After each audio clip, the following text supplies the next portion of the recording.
even have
Ladies and gentlemen, let me give you a little dose of reality.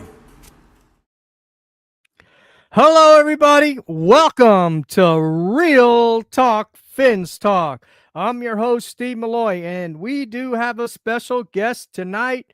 We've got Pete from Pete's Takes. I think he's in the house. Are you there, Pete? mic check. Do you hear me? Got you, brother. Got you loud and clear. How you doing, man? Nice, Steve. Thank you for having me up, man. I'm good, man. Having a good evening. Appreciative of you reaching out and having this go on right now. We got more Fins talk going on this evening, and man, we're about to get rolling, man. Talk. Tell me how you feel. Hey, I'm feeling good, man. It was a beautiful day here. I'm in Houston, Texas. It was a nice, Oh, beautiful sunny day. It was close to 100 here in the Houston area. So I was outside, got my 15, 20 minutes of sun today. Got to get that good old vitamin D and everything, that sunshine. But yeah, I'm doing good, Pete. I appreciate it for asking, brother. And I want to thank that's what's everybody up. that joins the chat. I appreciate you tonight. Please hit that like button, hit that little bell down there. If you're new to the channel, please subscribe, share with your friends, your families, and your neighbors. And if you're on other platforms, whether it's Twitch, Twitter, I don't know how many platforms we're on now, but whatever platform you're on, please come over here, join the show, join the community, and hit that like button as well. And that Hit will that also like button for OG Steve, man. Appreciate you, Steve. there you go, brother. There you go. Appreciate you. Appreciate you. Pete, Yes, sir. I know you had a hard day at the office. We were talking a little bit backstage. And I really do appreciate you coming on tonight, man. I know what it's I'm like ready, when man.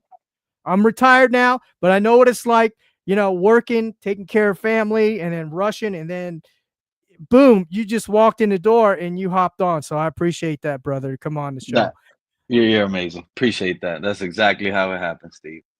There you go. So Do yeah, you hear me? Do you hear me good? Because I keep seeing like a small lag on my screen. I'm sorry. no. You're doing good, brother. Yeah, I Okay, got you okay. loud. Like I Because said, there I is got like you loud and clear. there's like a little subtle lag every like other 5 seconds on my end, but Okay. Okay. but the voice sounds good. Everything is a good. Yeah, I mean, I'm hearing you loud and clear right now. I don't hear Perfect.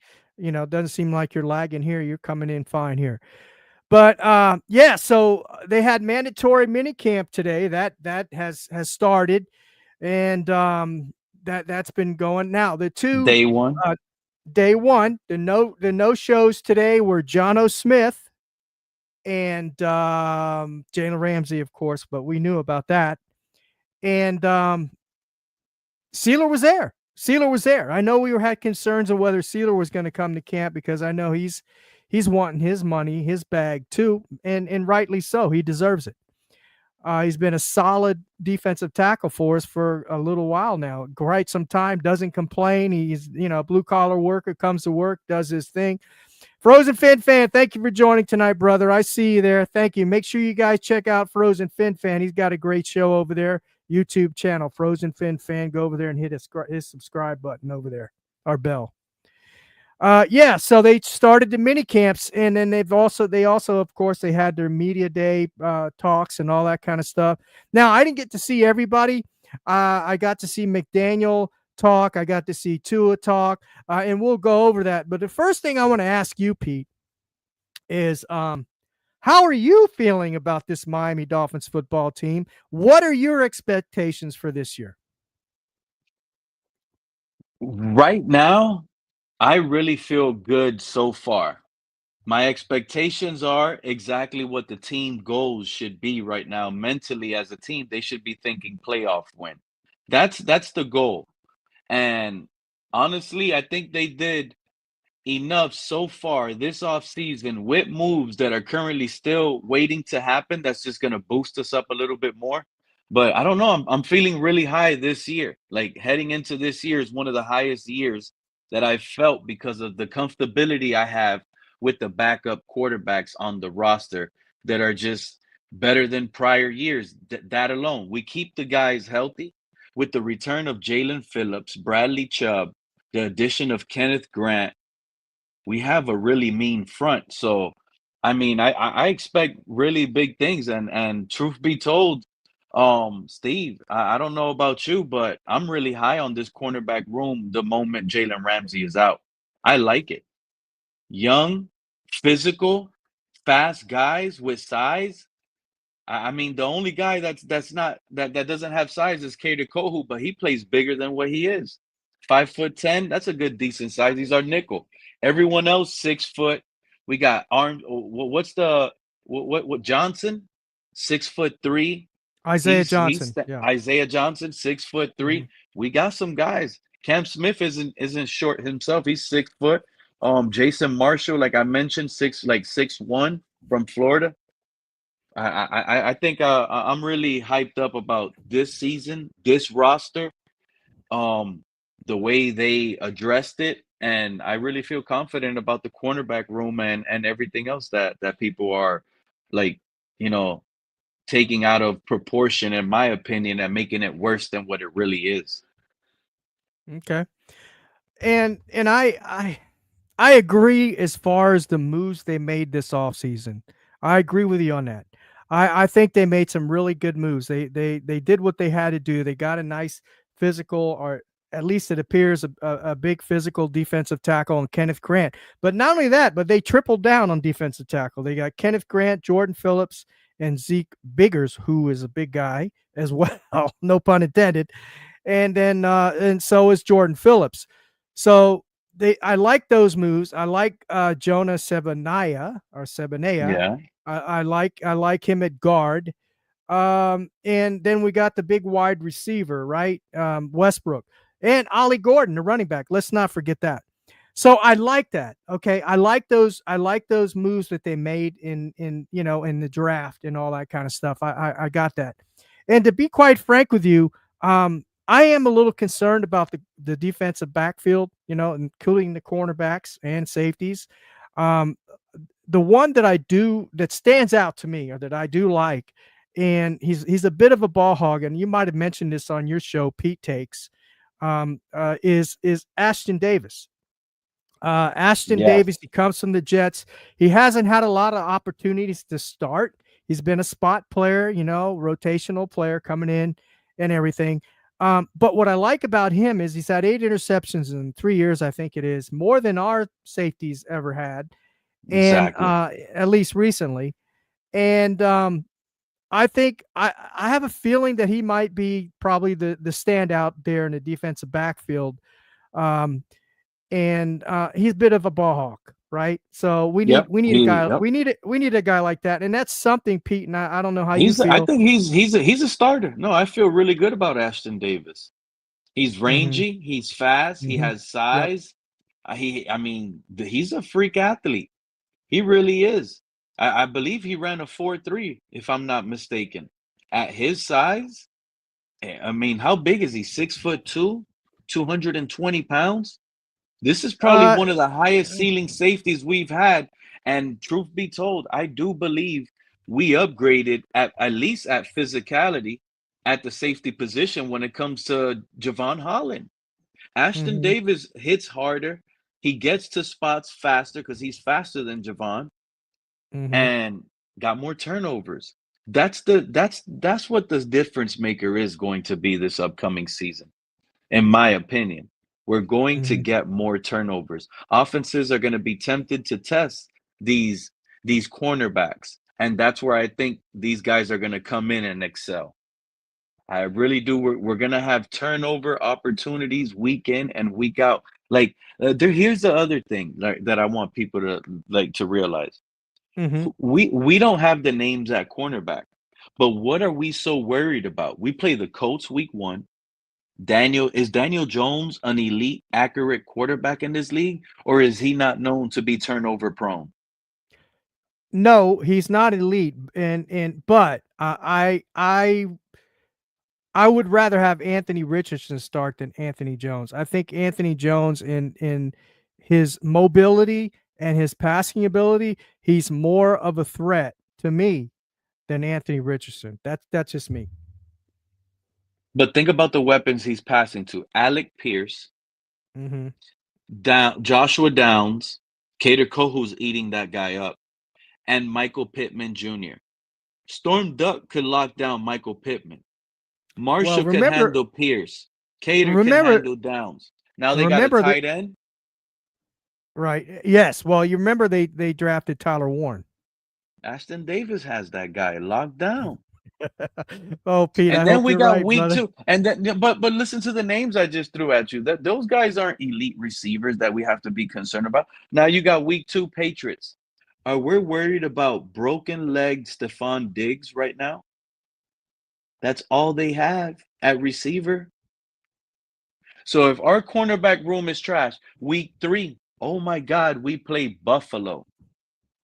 Keon Coleman is not a proven receiver. He's a second rounder that hasn't made it. We could stick with that with Storm Duck. It's on film. It's proven. Cater Kohu needs to step it up a bit against Khalil Shakir. But what else do they have? Yeah. Yeah, well, they have a good running game. That's for sure, and they got Josh Allen. The I call him the X factor. Now So check this out. We keep going down the schedule. We play Jets week 4, Steve. Mhm. Garrett Wilson with Justin Fields as a passer. Is Justin Fields known for his accuracy and his great anticipation? No, not at all, not at all. But I here's the thing, Pete. I'll tell you this: the first game or the first 2 games of the season is going to be a telltale sign where this Miami Dolphins, not only the backfield, but it, the whole team, right? The whole team, we're going to know where this team is at the first 2 games. That's my opinion. If we lose to the Indianapolis Colts, we're in trouble. If we lose to the Patriots, we're in trouble. Now, also, if the Patriots are competitive and they give us a run for our money and the same as Indianapolis Colts, okay, maybe we're on the right track, maybe we're not. But I think those first 2 games of the season are going to set the tone for the rest of the season, in my opinion.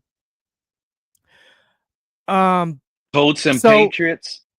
yeah, I think the Patriots are going to be an improved team this year. That's what I believe. They are going to be an improved team this year. You got Mike Vrabel as their coach. He's always gives he knows how to play our offense. He knows how to play whether it's Tua Tagovailoa or any other quarterback that's back there in the Miami Dolphins team. He knows how to play this team. And we haven't had much success with this team in a while, right? So, and he's a defensive guy. He's a defensive guy. So, but We got yeah, I hear that, but because I think it's more wait and see. We got moves coming up that are going mhm. to change the thought process of this team probably for a lot of people. We don't know what's coming. Chances are we could trade Jalen Ramsey for Kyle Pitts. Now we're looking like the Jonnu Smith loss that when we trade him for whatever that may be, we replaced him with a Kyle Pitts. We have one of the most explosive offenses. Whereas even if we have a questionable secondary in the big moments, because that's really what we're going to be concerned about. Because those first 4 games, I just was pointing those teams out because it Mhm. shouldn't be a concern. It is a It concern shouldn't when be. we It shouldn't be. I it agree. shouldn't be, but it should be a concern at the latter point of the schedule when we're heading into the second half. When we do play the big teams, we play Ravens, We play Mhm. Buffalo. We play the Commanders in that 3-week span. Mhm. That's when we're going to be tested at cornerback. By that time, our cornerbacks should have played significant amount of reps. They should have earned their spot, got what they and play their best ball. But that's when I think this team is going to be tested is in the second half of the season. The beginning, Steve, it's like a coin flip to me right now. We can easily start 3-1 in the first four, or we can easily start 0-4 in the first four. That Yeah, that's yeah, that's just the 100%. truth. That is 100%. really the truth. I don't see us beating Buffalo, so there could be a three Yeah. and one Yeah. start, but Yeah. chances are it might be a 1-3, 0-4 start, and that's how I see it. Like, Okay. and it's not even That's the fair. cornerbacks, and it's not even the cornerbacks. That's fair. You know, That's fair. That's fair. I can see that. That's why I say those first 2 or 3 games. I'll even say, as you said, the first 4 games are going to be a critical, measuring stick for us for the Steve, start of we the got season. 3 divisional games to start the season in the first quarter of the season. Yeah. Yeah. Yeah. Absolutely. Yeah. That's I'm with you that on that. Tua is put on the spot. He has to face Mike Vrabel week 2, Sean McDermott week 3, and Aaron Glenn and the Jets week 4. 2 primetime games back to back. Here's a good point, Daniel Meach, and Daniel. Man, it's good to see you, brother. I haven't seen you in here for a while. Sure appreciate you joining the show. He makes a good point. And I was going to bring that point up as well, Pete. Since we were talking a little bit about the tight end room, is Pete. We want blocking tight ends, pass on Pitts. I have to agree with him, Pete, because I don't know. I know you heard some of the media uh, uh, um, what do they call that? When they come up and they talk at the podium today, the media, when McDaniel came up to the podium today, he made mention that the reason why they weren't able to get the long pass last year, Tua wasn't able to make those passes because the way that the defenses were playing us is they were playing with leverage, right? The linebackers were playing 6 and 7 yards back, and there was always basically what he was saying is there was more coverage personnel than there were blitzers or front, right? There sometimes they were playing with 3 and 4 fronts to our 6 or 7 blockers. And so the point he was making is they've got to be better in the running the ball.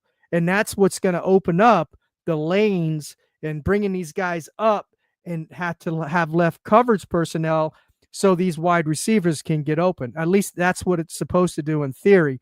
So by what I'm getting at is by him saying that, and by the way that they went in the draft, getting Jono Savanea, getting the big wide receiver, and then they got James Daniels, and then now they've got Patrick Paul playing a left tackle, and they're trying to be more physical, and they want to pound the rock.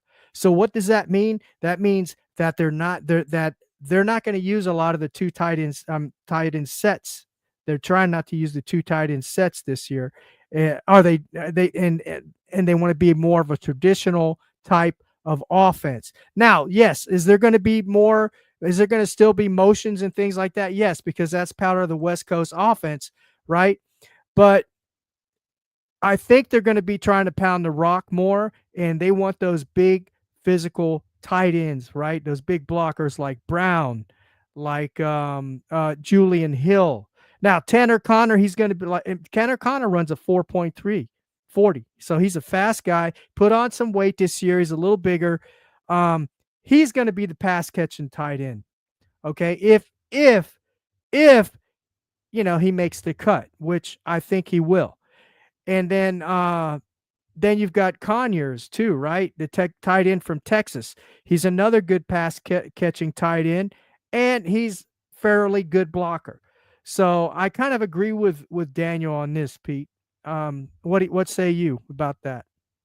I must disagree. I mean, you Okay, you have to you fair have to enough. look at Kyle Pitts. What he is a receiving tight end. Right.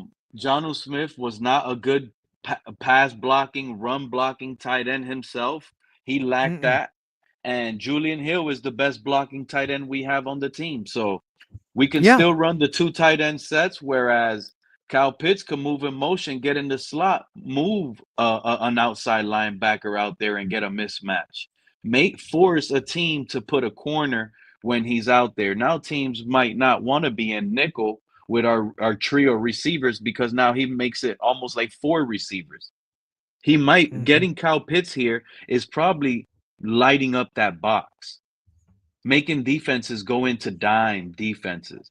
One linebacker, four cornerbacks, and now you have them where you want them at because A Chain is a speed guy that he's capable of breaking cornerbacks tackles all day long. It's not easy for him to break a linebacker True. tackle than it is a cornerback.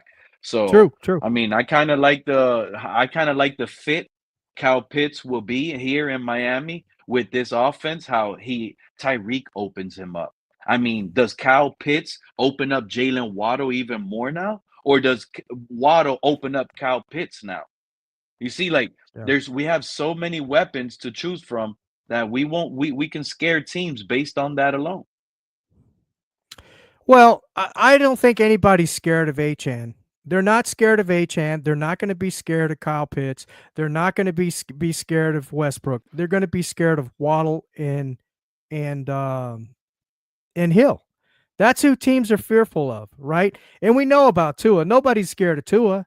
They know he's not mobile. They know he can't make those outside throws. And that's the only way you're going to beat this too high safety and the way that they play the Miami Dolphins. All the defenses after the Broncos game that after that 70 burger we put up on the board after that Broncos game, all the defenses started switching up and they started using that too high against us and three or four and up front and no blitzing, hardly no blitzing. We're the least blitz team, but we still get the most pressures.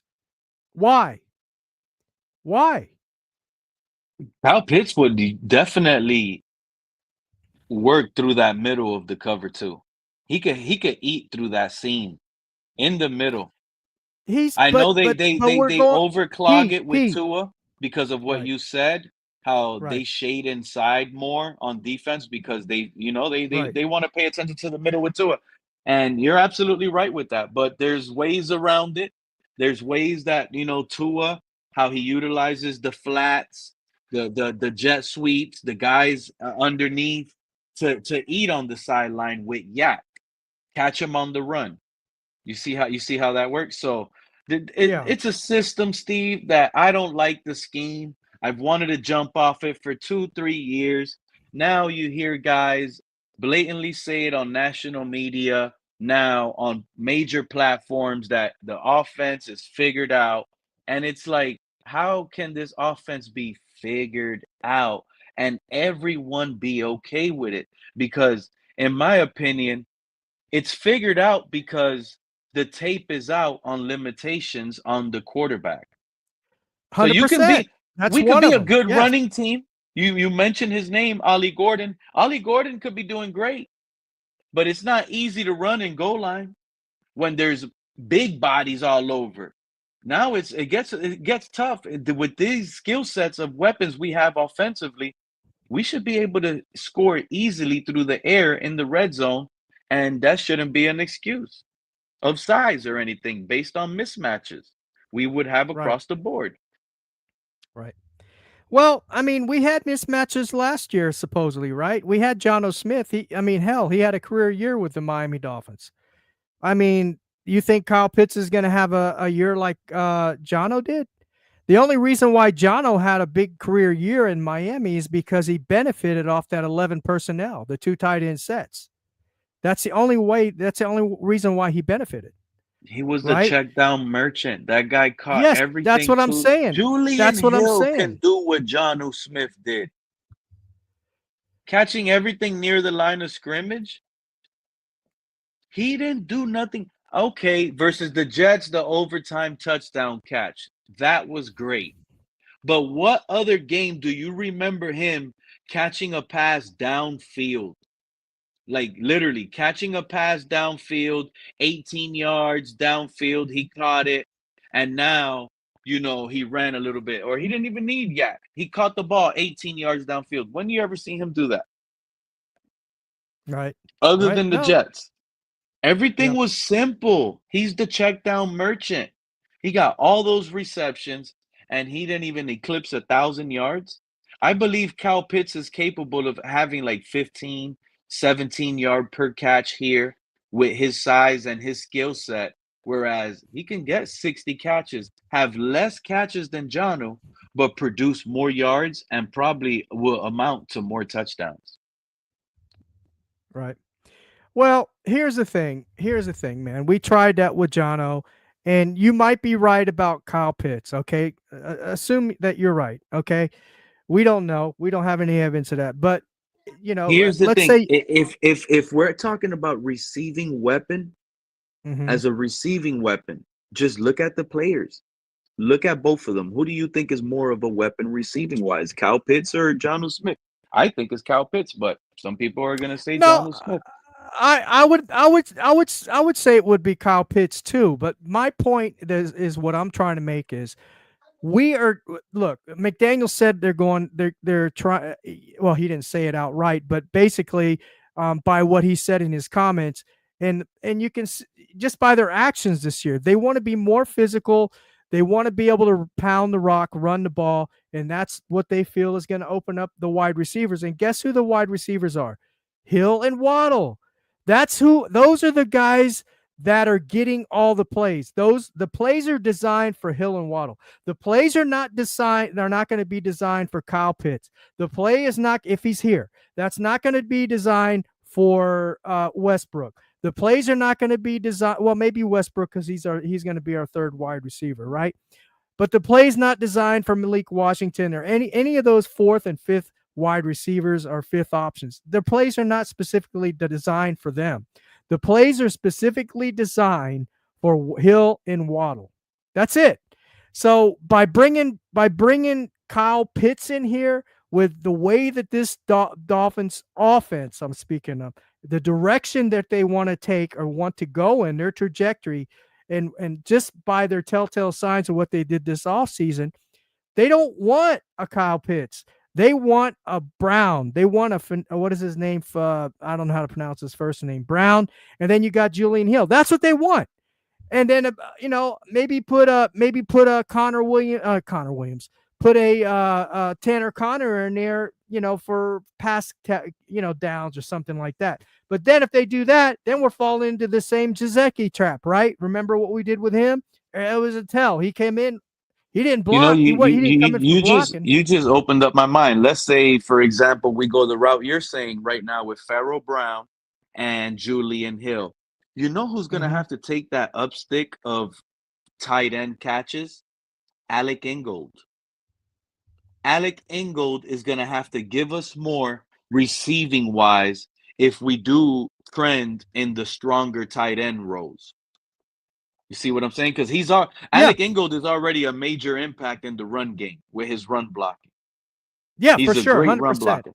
He's gonna hundred have to percent. step it up and if Alec Yeah, Ingold produces and gives us more in the receiving game, I think that's where it'll be a big difference maker this year if we don't replace like you know Johnu Smith and we just get a draft pick for him next year, a fourth rounder, a fifth rounder.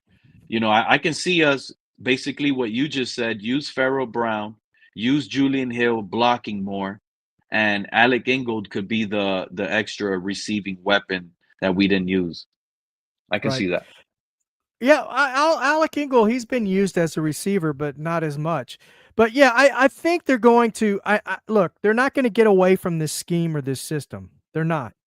The only difference that's going to happen this year, in my opinion, I could be wrong, is they're going to try to pound the rock more.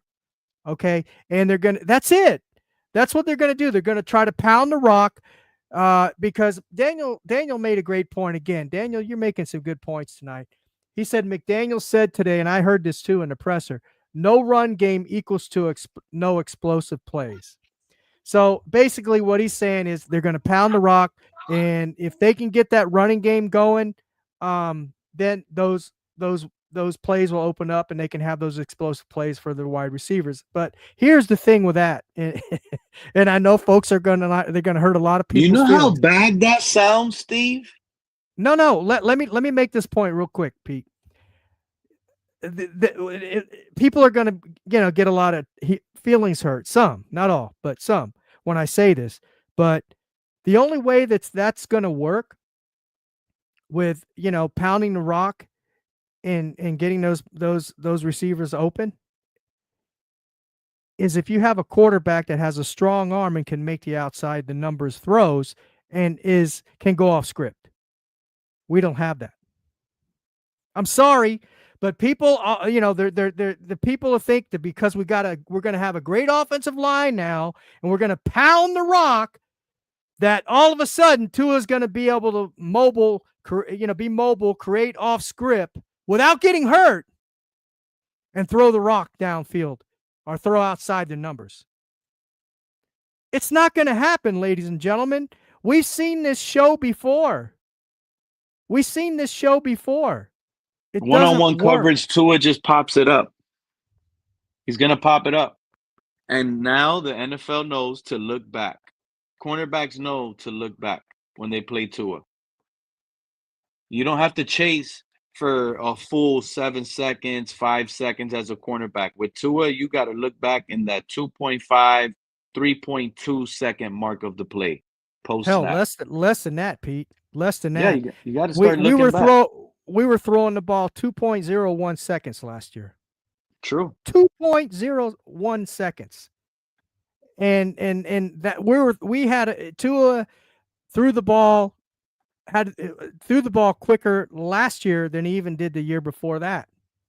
He was throwing it at 2.3. And if that's what McDaniel said on his presser today, I have a problem with that. So you're telling me the only way we're going to be able to have explosive plays with these two $30 million wide receivers is if the run game is elite? So you're There you telling go. me our weapons can't open up the run game? Because Basically, that's what he's our saying. receivers, I mean, look at Dallas. They Dallas Cowboys just recently said that. I forgot the coach's name. He said we got weapons that can open up the pass is going to open up the run. And that's what needs to be said over here because that's how I see it. So if this is what McDaniel is spewing out here, and it seems to most fans that this is screaming scheme change, we're going to run more, well, that's a bad look. Trade Tyreek, trade Jalen Waddle if you want to go with a physical run game because you don't have physical receivers. Bingo. You hit the nail on the head, brother. And not only that was another reason why these receivers were not getting the getting open last year, right? Is because they were getting physically manhandled out on the field. You know what I just thought of, Steve? This man, Tyreek Hill, got surgery on both of his wrists this season, this past off season. I don't know about that. Where'd you hear that from? He had surgery on both of his wrists. On On his both right his wrists? wrist, yeah, on his right wrist and on his left wrist. He I got didn't him. I He didn't said it. I didn't He hear said that. it out of his own mouth. Yeah. So Really? knowing that you got to use your wrist to block, catching, you're gonna catch the ball. You could probably catch the ball with a wrist cast on. You see what I'm saying? But to Mhm. block and force being moved, and you trying to force another man out of a spot and block, that's how you can damage your wrists again. So if we are gonna, excuse me, run the ball more, expect Tyreek to be in and out of the lineup a lot, almost seemingly feeling where we're gonna be like one dimensional. When Tyreek is out, it's a run. When Tyreek is in, it's a pass. Yeah. I don't like Well, the sound of that. I don't like the sound of that either, Pete. But here's the thing: Tyreek Hill is not going to be off the field this year. They're definitely going to try to look. he already said he was going to knock He felt like knocking Mike McDaniel, punching Mike He McDaniel in the might not mouth be on the because team this year, but go he ahead. may not. He may not. That's another good point, especially for 0-4. After 4 or 5 games, if we're 1-4 or something like that, hey, they are right at the trade deadline. They may trade him if we're having a season like that. They might Steve, trade him. You're right. Steve, we're gonna go probably 1-3, 0-4. We're not beating Mike Vrabel and the Patriots. He's the, Mike Vrabel and the Patriots. Week 2 is a confident booster for him and his squad. He's gonna be out there sitting like the tough big coach that he's gonna act like. He's gonna sit here and say, "This is how we're gonna beat Tua. This is how we're gonna shut Tua down. This is how we're gonna beat him to a pulp. We're gonna get 5 sacks, and the guys on defense are gonna listen to his scheme. And guess what? It's gonna work, and he's gonna buy his whole team in week 2 with the Patriots and his players based on him being able to shut that guy down week 2 with everything he said was gonna work. You don't think that that's how it rolls around here in the NFL locker room, Steve? A coach like Mike Vrabel that will know how to scheme Tua and put these guys out, he'll buy his teammates in like that with respect. Yeah. Yeah, no, for sure. And that's why That's that's a why I divisional loss. Week 3, we're not beating the Bills. That's another divisional loss. The morale in our locker room will be really down, Steve. The morale heading into week 4, a Monday night primetime game, these guys are going to go trolling out on the field, embarrassed, sitting at 0-3, being the laughing stock of the league right now. We're going to go into that Monday night game, week 4, with, oh, coach is on the hot seat. You're going to have those commentators bringing up stuff like that. If they go 0-4, their playoff chances are 1% now. This is the stuff we're going to be hearing heading into week 4. And I think that's going to be the pivot point where we possibly change culture and we go with Zach Wilson Monday night with a Mm. 0-3 start. Well, look, um by the way, Tua did have some good comments to say about Zach Wilson. He said that he really likes seeing what he's doing and how he's practicing. He can see the growth in Zach Wilson. But then you've got these beat reporters like, and I'm going to name them. I'm not as scared to name them. Omar Kelly and all these other ones saying that, oh, Zach Wilson got two intercepted. He got intercepted twice today. Blah blah blah. They don't have none of these beat reporters, right? Majority of them, they have nothing nice to say about Zach Wilson. Nothing. I mean, he threw 2 interceptions today in mini camp, right? No Yeah, in minicamp, pads, no no pads. shorts. He's Yep. learning the system. He's probably out there just slinging it regardless. He doesn't care of the matchup. He's learning the receivers. So I like that he's out there throwing interceptions, Steve, believe it or not. Because No, I agree. he's probably giving Malik Washington a jump ball opportunity. He's probably giving, Nick Westbrook Akinis or Tariq Black, Ekuzama. He sees them in coverage. He's probably giving them an opportunity to see what these guys can do in contested catches. He's testing the guys out. He don't know the receivers. What can this guy do? I saw you jump real high earlier. Can you put those moves on the field? Let me throw it right here on your back shoulder. He threw it to the back shoulder. Receiver isn't used to it. They're not used to these type of throws now, Steve. Back shoulder outside the numbers throw. Now is something new to the receivers here in Miami. Now they have to adjust. The cornerbacks, they're picking it off. It's easy for them. The receivers probably not even there. And I'm just speaking based on what I can be seeing happening. These interceptions Right. are concerning. Now, the interceptions, if they carry on into training camp. You didn't hear Benito Jones today? No, I Benito didn't hear Jones that one. Benito Jones even said it today. He turned around and said he can't wait for these guys to go out there and compete for their jobs. Mhm. and he was talking about, the defensive tackles, all the rookies and stuff like that. He's saying it today as if it hasn't been going on. You see my point? And in Yeah. reality, there is no competing right now. The guys are just learning the wordings, they're learning the alignments, right? They're learning the Mhm. plays. They're just getting adapted to it early. The real training is when training camp pops off in a few weeks, when the And pads come on, when joint you can act, practices. yeah, and joint practices. Yep. Training camp, you build a battle, and preseason you win that battle. That's what you do.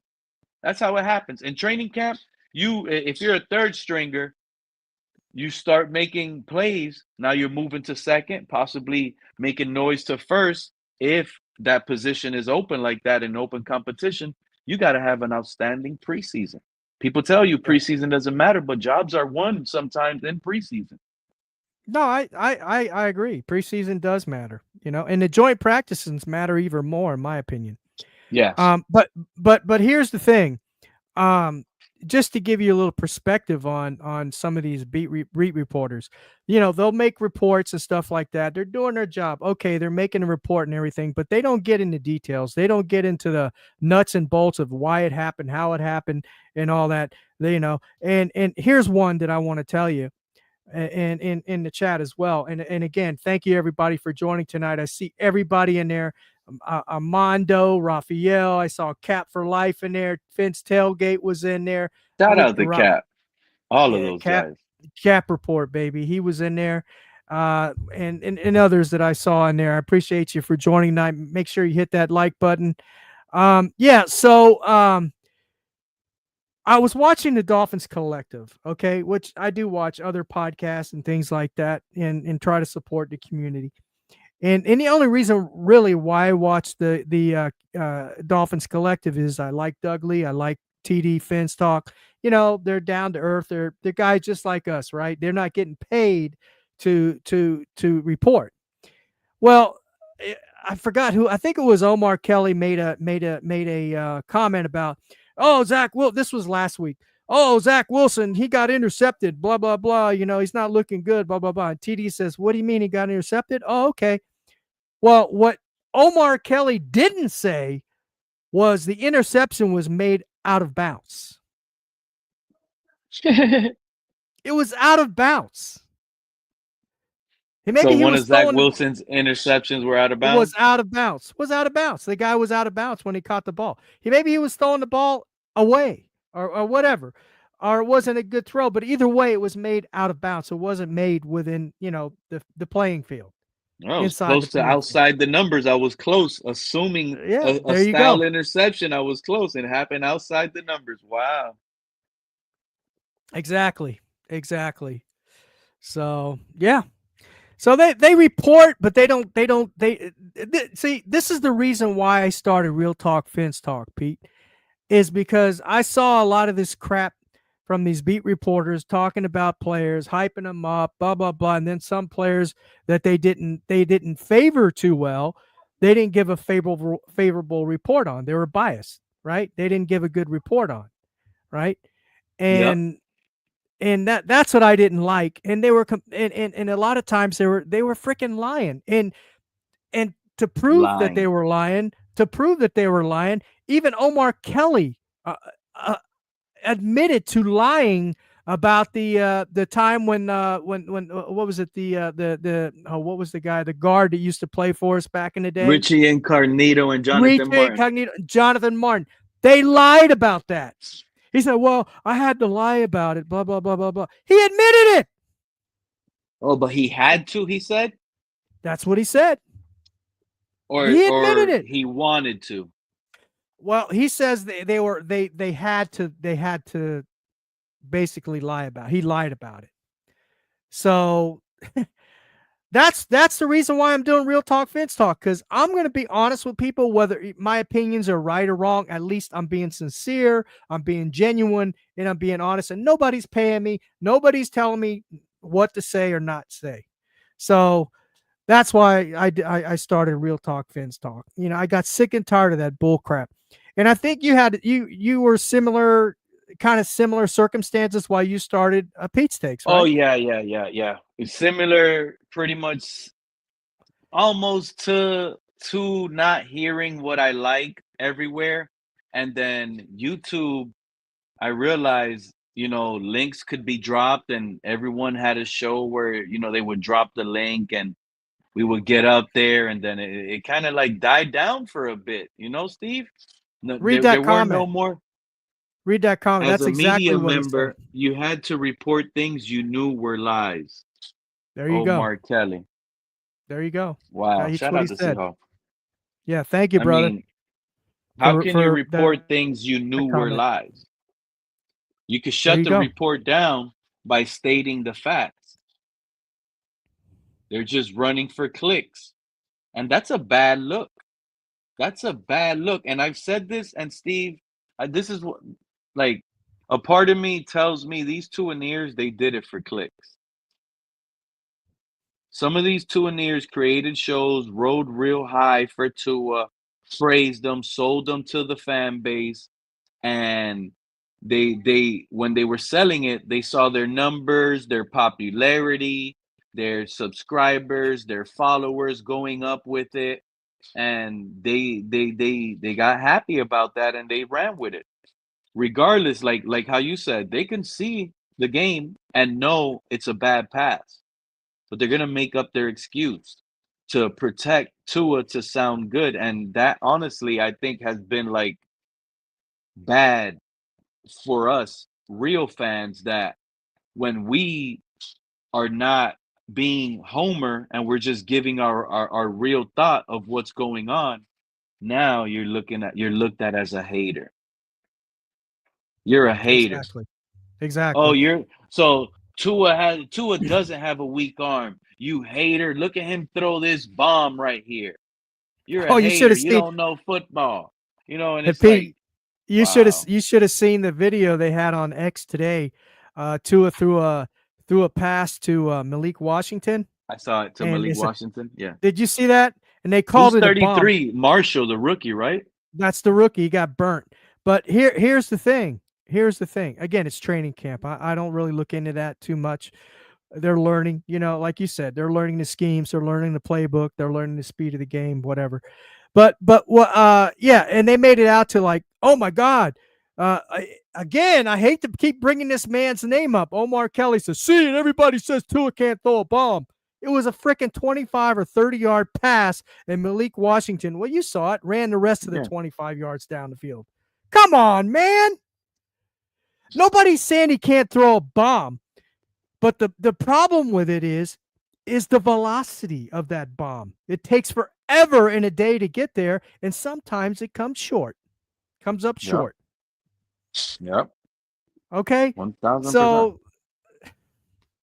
anyway, I don't want to get into the Tua. Tom, I'm kind of done with Tua because I've said my piece about him, and I want folks to realize, and they're going to eventually, I think. Again, I hope this is not the case. Of course, I want Tua to take us to a Super Bowl. I want to win a Super Bowl. I want this team to be successful.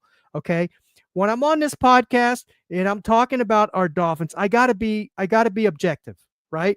Now, when I come off this podcast and I'm sitting down on my couch eating potato chips, getting fat, and You watching start the game having on hopeful watching the thoughts. game on TV, I start having my hopeful thoughts, right? I'm pulling for Tua all the way, baby. I'm back. I got his six. I'm backing him up. You know? Now, hear me out, Steve, because Go I'm a ahead. Tua hater, and you sound like a Tua hater.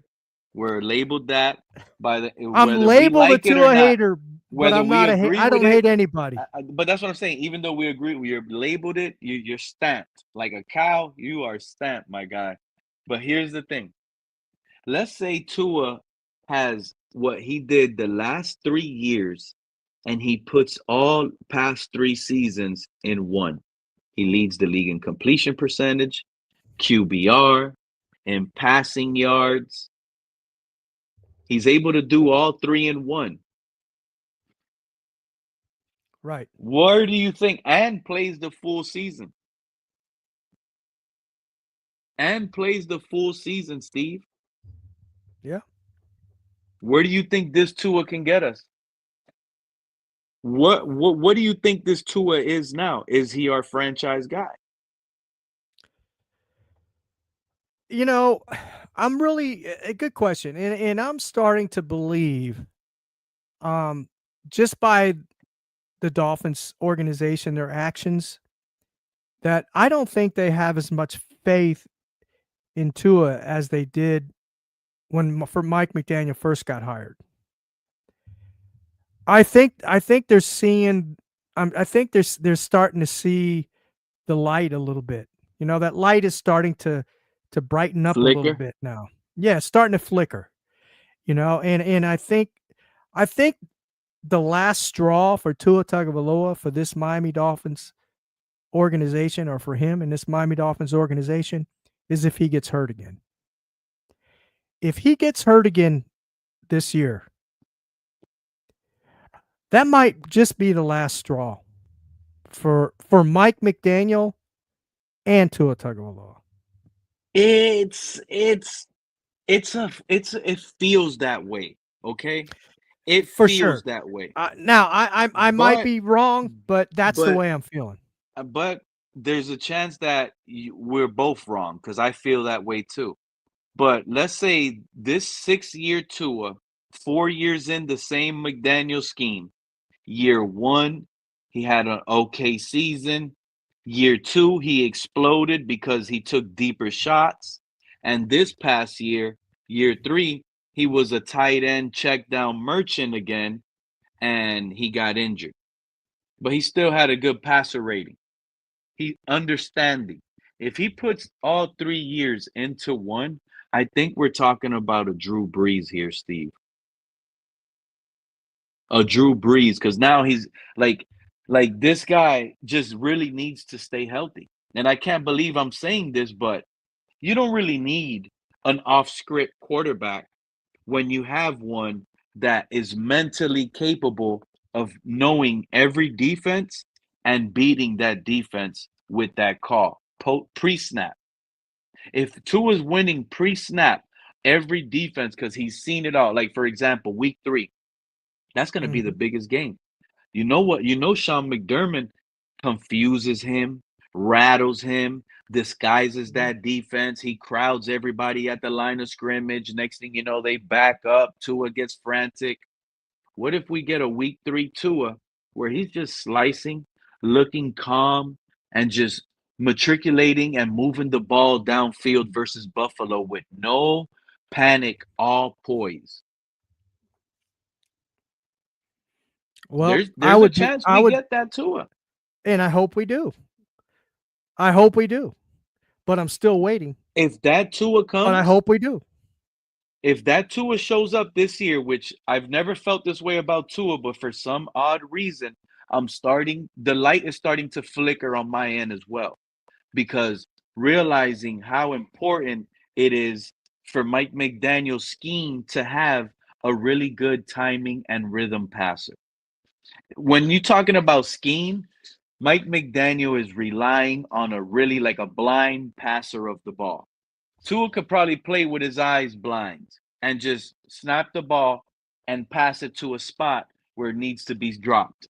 And by doing that, and if it Pete, he happens does that. He does effectively, that. He does that now.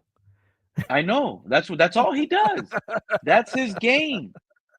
That's his game, Steve. Mm. Nobody can tell Hey, me otherwise. He's not a hey, look, see you throw you the ball. He's no, a what? you got But to if it be when it at that works, spot when I threw that ball. that's true. When it works, it's great. When it works, Yes. it's great, and I love to see it. But when it doesn't work, it looks bad, real bad. It does look bad, but it's hard to stop. It is hard to Yeah, stop because yeah, you have to be a really for smart sure. quarterback. Yeah, it's a one read. It is what it is. But some of the best quarterbacks in Hall of Fame right now were the best one read quarterbacks in the NFL. And the reason I say that is because they knew what weapon they were going to throw the ball to at the snap of the ball. They already chose their guy based on defensive look. They knew the matchup. They knew exactly who to throw it to, and their receiver more than likely. If I go, Steve, if I line up to the line of scrimmage, I'm the quarterback, and I look to my left, and I say, oh, that's Jerry Rice against Cam Smith. Oh yeah, that's who I'm gonna look at first when I snap that ball because I know he's gonna win on that slant. You snap the ball, he wins on that slant. You throw him the ball. That's a good first read throw. You Mhm. anticipated the matchup coverage. There you You go. and then you also anticipated and threw the ball at a good spot where Jerry Rice could catch the ball in transition and use some yak. There's nothing wrong with that if you're a master at always picking the guy. And when they do take that away, when you snap the ball and you notice that was disguised because you thought it was one on one, but now they did cover drop on it, and now there's two and you're shut down. You can't panic in this situation. You just have to be able to turn your eyes, look for another guy, and if Tua gets that part down packed because of the offensive line trust that he has, I mean, we're talking Drew Brees, Steve. We're talking Yeah, about I possibly a 5,000. We can have the triple crown weapon here in Miami all over again in Tyreek Hill. Tyreek Hill could get most catches, the most yards, and possibly get the most touchdowns too. He really could in this offense, running it efficiently at a high level. well, unfortunately, Pete, we don't have that here. You know, Drew Brees, and you're right about Drew Brees. If Drew Brees was a very smart and intelligent football player, and that's exactly what he did. You know, he knew how to read defenses. He knew where that first read was going. Right? He already knew that just by the matchups and stuff like that. And that's what good quarterbacks do, right? But I don't know, man. In a way, sometimes I wonder if Mike McDaniel is is is what who's hindering Tua Tagovailoa to a degree. Sometimes I'm wondering that because he made a comment. He made a comment today, and I don't know if a lot of folks caught that listened to the press conference. That's the word I was looking for earlier. I had a brain fart. At the press conference in the media, right? Is he said that I don't, when there's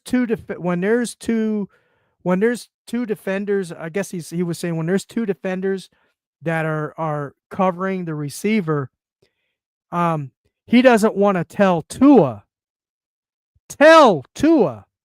to throw that ball to that receiver because he doesn't want turnovers. Did you catch that? Did you catch that? Yeah, and I've said He that he before. he doesn't And I want to tell to he doesn't want to tell Tua to throw it. So you're telling me exactly. Tua doesn't recognize that? He's got to be told like a robot? He's got to be programmed like a robot? Yes. Tua is an extension of McDaniel. That's why when people were saying and giving Tua the credit for MVP that season, you go where you caught me on those panels. I was going up saying Mike McDaniel should be coach of the year because this is working because Mike McDaniel is telling Tua who to throw the ball to. Right. And that is an issue. Right. Yeah. Yeah. Steve, what you've been talking about tonight, excellent article by Dante Continelli. You know, I like Dante Continelli. I was reading an article a couple weeks back, I believe it was, or it might have been last week, an article that he had written about training camp and what to watch out for. I like him. He has some fair takes, and he's he's pretty honest with what he writes in his articles, and I've seen him on podcasts as well. I do like him for sure.